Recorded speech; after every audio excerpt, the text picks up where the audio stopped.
and realize what is normal life like after that missionary experience.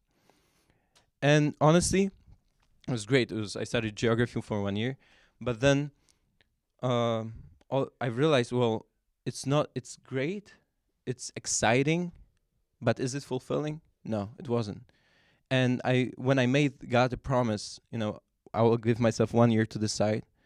I kind of want to push it away. I was like, yeah, I did make a promise, but well, did I really? And obviously trying to make all those excuses. Then I would have this one image that was constantly stuck with me basically since February, and candidacy program starts in July, right? 1st July.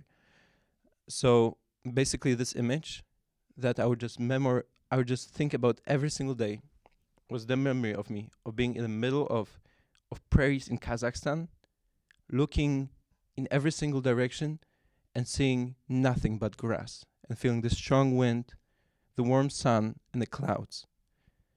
And I was asking myself, and obviously in prayer, Lord, why I cannot stop thinking about it? And I came up with, I think those were the three main things. First of all, it was the experience of the mission, right? I feel called to some kind of mission. Being in Kazakhstan, it was a missionary life. That's where I experienced all the most beautiful experiences in my life, right?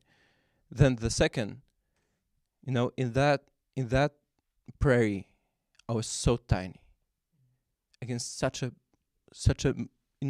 such a strong force, such a beautiful force. I could try to scream, no one would hear me anywhere, right?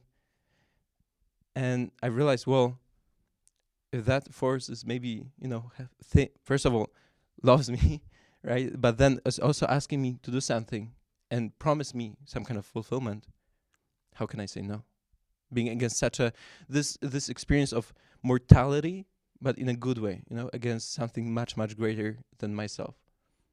And then the very last thing is that in Kazakhstan, where we're driving around from place to place, we would have to trust our bus driver that he knows where he's going, right? Because it's all flat and it's just grass. So there's no reference point, right? So he could basically take us and drove us, I don't know, to Mongolia or whatever, and we wouldn't have noticed.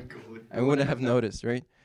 So, well, I think that God, through that memory and through that amazing experience, was trying to tell me, well, trust me, and try to go on behind the horizon, and there's something there for you. So that's my story.